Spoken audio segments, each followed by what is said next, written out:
Racikan Berita 1.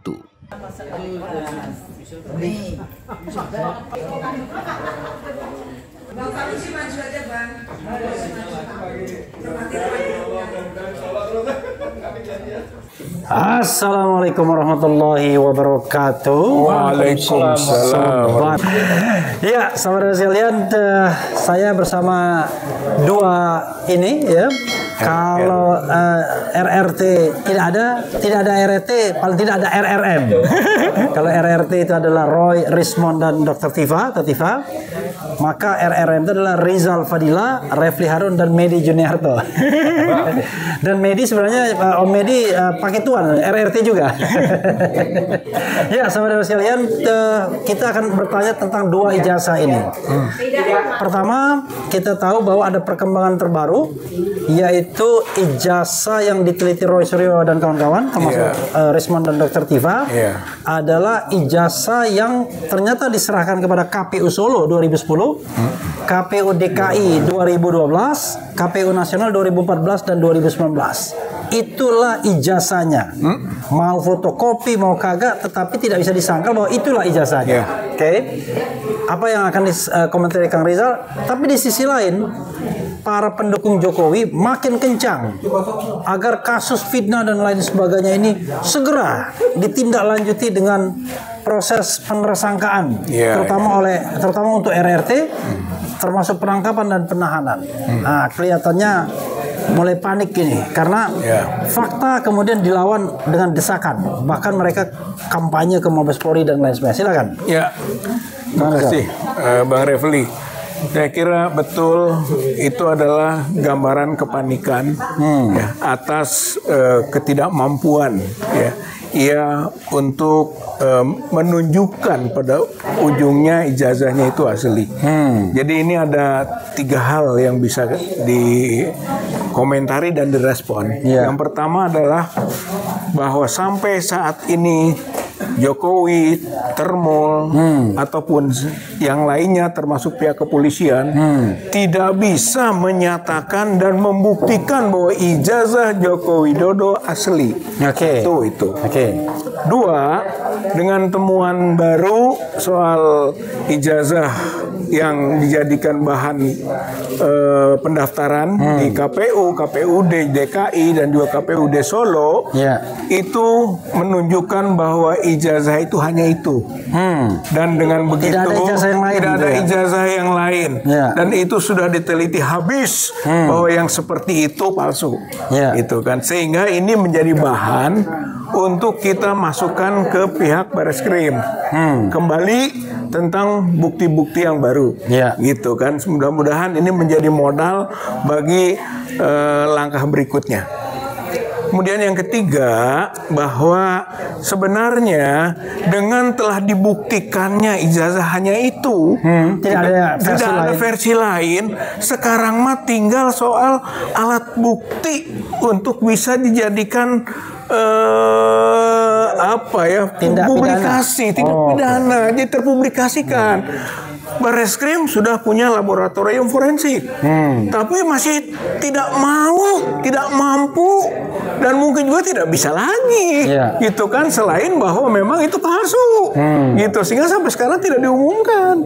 Sehingga yang berikutnya, Pak Refli, menurut saya ini perlu adanya lembaga-lembaga riset yang lain, gitu kan, yang dengan cukup modal ijazah yang ini saja sudah, gitu kan, sehingga bisa nanti diumumkan bahwa itu berdasarkan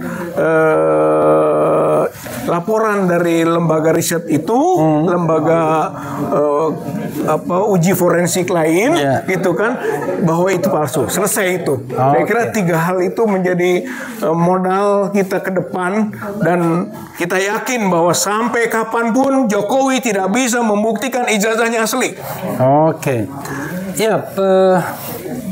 Saya tiba-tiba terinspirasi oleh tweet Dr. Tifa ya. Saya lihat tidak ada di sini, yang mengatakan soal sambutan Rektor UGM Ova Emilia pada acara Dies Natalis 17 Oktober lalu.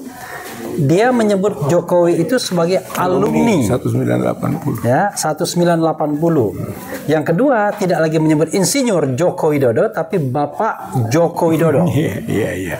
Apa yang Anda ingin ulas atau siratkan dari apa yang disampaikan oleh Ova Emilia tersebut? Karena begini, tambahan sedikit. Dia ini kan seorang akademisi. Seorang akademisi itu biasanya kalau sudah mendapatkan informasi, ya dia akan koreksi. Tetapi karena masalah politik, koreksinya pelan-pelan, tipis-tipis. Silakan. Ya, saya kira itu bukan slip of the tongue, bukan. Tapi itu adalah isi hati. Kalau menurut saya, bahwa apa yang dikemukakan itu juga sekedar informasi kepada publik, gitu kan, yang disebut tadi koreksi, atau itulah sebenarnya isi hati saya, bahwa Jokowi itu alumni 180, yang sebenarnya tidak lazim, gitu kan, bahwa ada alumni kok masuknya alumni itu selalu akhir, gitu kan, saat wisuda ataupun keluarnya, tapi dia sebut begitu, itu sengaja itu sinyal, gitu kan. Kemudian juga dia tidak menyebut insinyur misalnya, berarti dia sudah memberi sinyal juga, begitu. Saya kira ini harus kita kejar maksudnya. Jadi pihak UGM itu hanya mampu memberi sinyal, tapi tidak bisa secara eksplisit, gitu kan, menegaskan tentang kesaksiannya, gitu, karena dia tetap saja berada di dalam ruang-ruang sandera, gitu. Kalau saya melihat di ruang-ruang sandera, gitu kan, sehingga dia membutuhkan konstelasi politik baru, gitu, konstelasi politik baru yang berkembang sehingga menyebabkan dia bisa terlindungi dan kemudian dia bisa secara eksplisit menyatakan tentang bahwa ijazah yang berkembang atau beredar itu bukan ijazah yang dikeluarkan oleh UGM. Jadi saudara sekalian, kalau kita lihat misalnya tweet Dr. Tifa dengan jelas mengatakan bahwa pada tahun 2022 Ova Emilia dalam memberikan kata sambutan menyebut insinyur ke Joko Widodo. Tetapi sekarang tidak insinyur lagi. Dan kalau misalnya ada kata-kata alumni, karena menurut statuta Kagama, yang masuk anggaran dasar, anggaran rumah tangga atau apalah, whatever, pokoknya intinya begitu, statuta atau apa, harus selesai. Alumni itu orang yang sudah pernah pegang KTM, kartu tanda mahasiswa. Jadi walaupun dia cuma kuliah 1 semester misalnya, ya tetap dia anggap alumni. Tapi kalau lulusan berbeda. Makanya disebutnya tahun 80, bukan lulusan tahun 85 Jadi itu cara Ova Emilia untuk menyampaikan pesan ke publik sepertinya. Nah, pertanyaannya adalah apa yang harus dilakukan? Apakah seorang Rizal Fadila dari TPUA juga akan menambahkan bukti-bukti baru? Kalau dulu rajin sekali, tapi sekarang kita tidak tahu, karena kalau mau ditindaklanjuti kasus ini dengan proses penyidikan, mudah sekali kan sesungguhnya kan. Surat ada, ijazah itu sendiri. Kemudian saksi ada, Kasmujo misalnya, ahli ada, kemudian keterangan terdakwa nanti, petunjuk banyak. Apa yang ingin dilakukan untuk agar momentum ini tidak landai begitu saja dan kemudian seolah-olah udahlah win-win solution, RRT tidak ditahan, tidak di penjara, tapi kasus ijazah palsu ini sudah mengendap begitu saja. Silakan. Saya kira kita tidak akan menyerah begitu saja, gitu kan, dengan tekanan-tekanan, termasuk juga teriakan-teriakan termul. Saya kira itu bukan sesuatu yang perlu diperhitungkan secara serius, kalau menurut saya. Nah, kemudian juga kalau TPUA konteksnya mungkin ini momentum juga betul untuk kita memasukkan lagi bukti yang baru. Lagi pula sebetulnya TPUA telah mendapatkan surat dari Irwasum, gitu kan, yang menyatakan bahwa proses ini belum berakhir di Barreskrim, gitu kan. Jadi suratnya menyatakan kami telah menindaklanjuti, kemudian ada surat dari Kapolri, gitu kan, ke lembaga yang ada di kepolisian, yang nanti akan diberitahu perkembangannya kepada pihak TPUA. Berarti masih ada, gitu. Nah, ini belum terhenti seperti pemberhentian yang diumumkan oleh Dirtipidum dahulu, belum. Buktinya Irwasum masih menyatakan kasus ini masih diinformasikan perkembangannya. Gitu. Jadi kita sekarang tinggal memasukkan lagi tambahan bukti.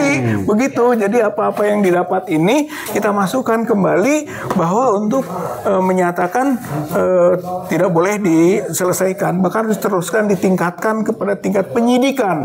Gitu. Kemarin penyelidikan, maka sekarang dengan tambahan bukti-bukti ini bahwa sudah seharusnya menjadi ditingkatkan ke tingkat penyidikan. Saya kira itu poin-poin berkaitan dengan temuan yang ada gitu. Ya, pertanyaan selanjutnya adalah bagaimana dengan ancaman-ancaman para pendukung? Saya sih sebenarnya nggak mau bilang termul ya, tapi ada organisasi termul. Ada organisasinya. Ya. Saya ingin mengatakan para pendukung Jokowi yang kelihatannya makin gencar untuk memperkarakan atau mempidanakan RRT, Roy, Rismon dan Dr. Tifa. Bahkan demo segala ke Barreskrim ya kemarin. Kemudian kalau dalam talkshow di TV itu selalu mengimbau agar kasus penghinaan ini diselesaikan yang Polda Metro Jaya. Silakan. Dua hal mungkin Bang Refli. Yang pertama adalah bahwa sudah ada jawaban dari pihak Polda Metro Jaya yang menyatakan bahwa semua ada SOP-nya. Kemudian kasus ini akan disidik dengan hati-hati. Jadi itu ada kemudian dia terangkan tentang masih adanya agenda-agenda yang harus dilakukan. Sebetulnya itu mungkin buying time. Karena apa?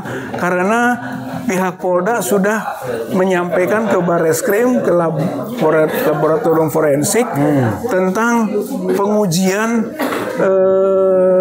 ijazah itu yang disita oleh Polda, yang sampai sekarang tidak diumumkan.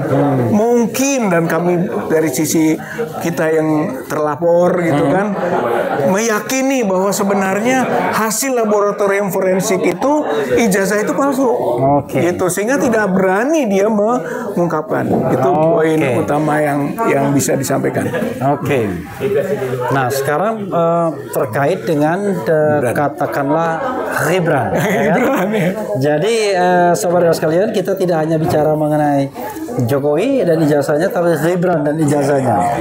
Gibran ini dipersoalkan ijazah SMA-nya, terutama ya. Walaupun ijazah S1-nya juga orang pertanyakan, kok bisa? Terutama sekolah di UTS, University of Technology Sydney, kemudian Insert ya, program Insert, dan Roy Suryo sedang ke sana untuk datang kampus itu. Lalu yang dipermasalahkan juga program di Orchard Park Secondary School yang diakui sebagai SMA, padahal itu cuma kelas SMP plus 1 ya, 4 tahun. Dan juga MDIAS, tapi MDIAS ini nggak terlalu dominan. Nah, kesimpulan sementara bahwa Gibran ini tidak punya ijazah SMA. Bahkan ijazah SMP-nya pun masih dipertanyakan. Walaupun di situ dibilang SMP 1 kan. Oke lah, kita kesampingan. Yang kita soroti adalah SMA-nya, dan itu berbeda antara KPU dan Setnek. Aneh banget. Di Setnek, UTS itu ditaruh terakhir 2007-2010, di KPU ditaruh di sebelum 2007-2010, yaitu 2004-2007.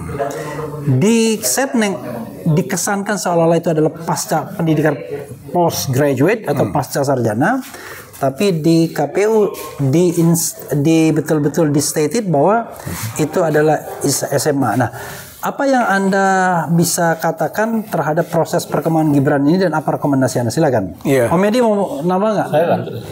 Jadi Om Edi sebagai penasihat spiritual.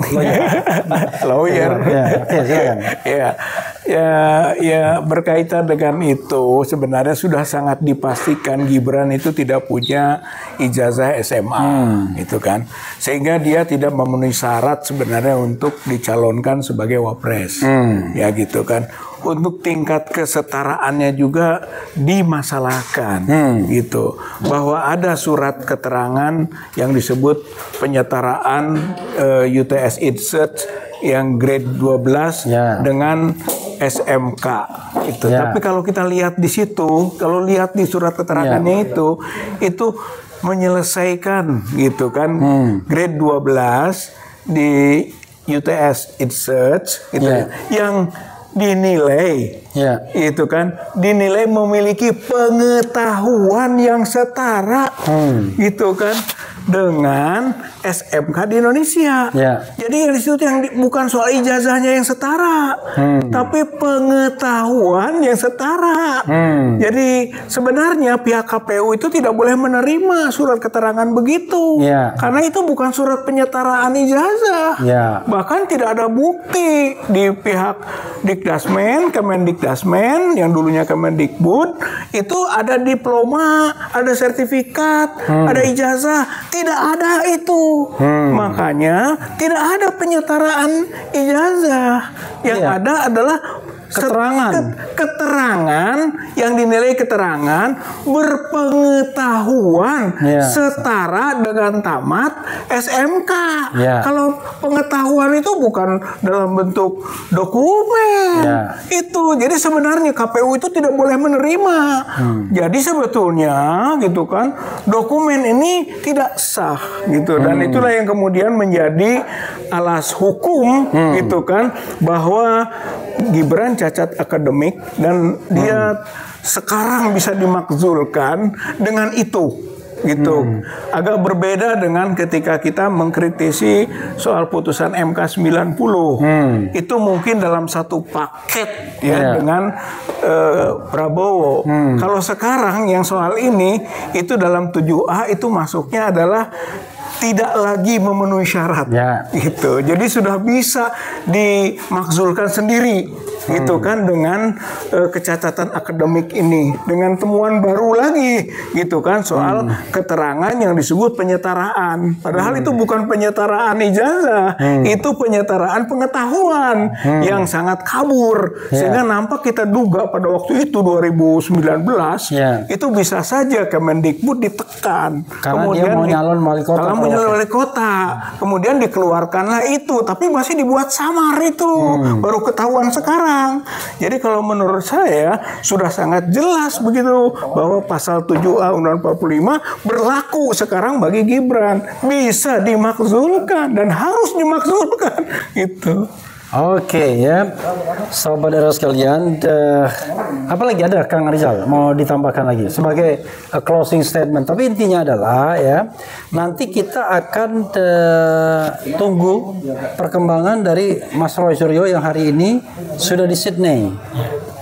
Mudah-mudahan dia bisa menggali informasi sebaik-baiknya, karena kalau kita bicara tentang UTS ini, ada yang mengatakan Gibran itu 3 tahun. 2004-2007 paling tidak menurut KPU. Ya.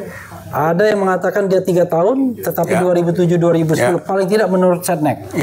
Tapi menurut mereka yang mengantarkan Gibran, namanya Ihsan Katwande, Gibran mengaku cuma 6 bulan saja di sana. Dan akan kita lihat ya, apakah itu sejenis kuliah Inggris saja atau kuliah kursus Inggris saja, ataukah dia foundation atau apa yang bisa disetarakan dengan kelas 12 di SMA di Republik Indonesia ini. Sedikit. Oke, tambahkan.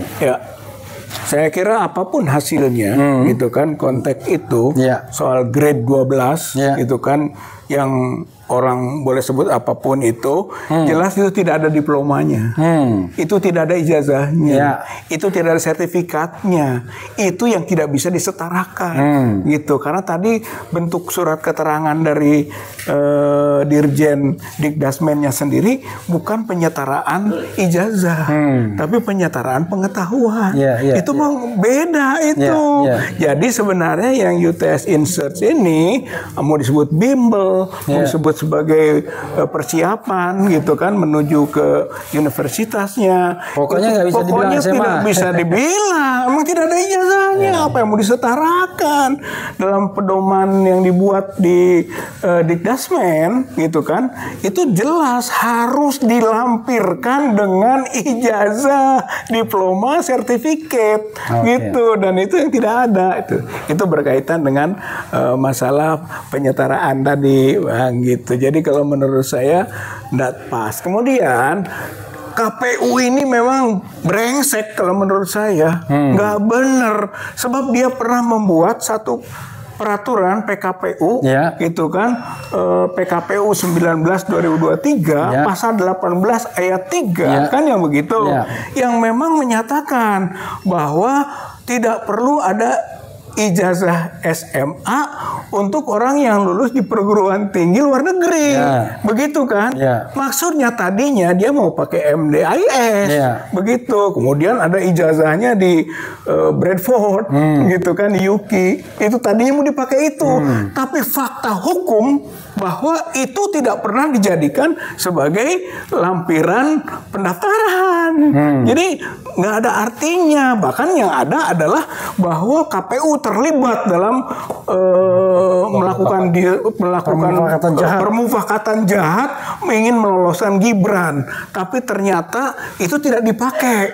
Itu malah dipakainya yang MDIS tidak dipakai, tidak dipakai, MDIS tidak dipakai. Mana yang ditunjukkan itu adalah digunakan yaitu yang UTS, karena dia maunya setingkat dengan SMK tadi, yang ternyata ngaco juga itu, Bang. Gitu. Jadi kalau menurut saya fatal sekali Gibran ini dalam konteks pendidikan.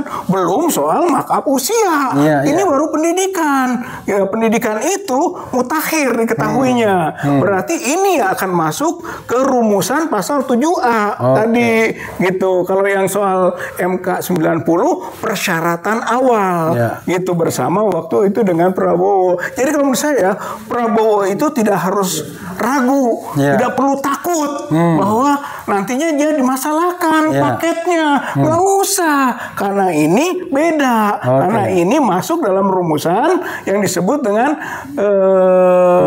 tidak memenuhi syarat lagi, begitu, beda itu, Bang.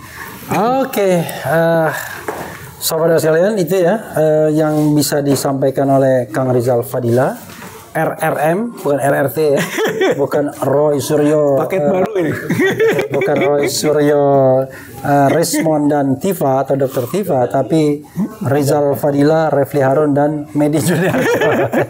RRM. Itu saja, makasih. Wassalamualaikum warahmatullahi wabarakatuh. Waalaikumsalam warahmatullahi wabarakatuh. Keren, guys.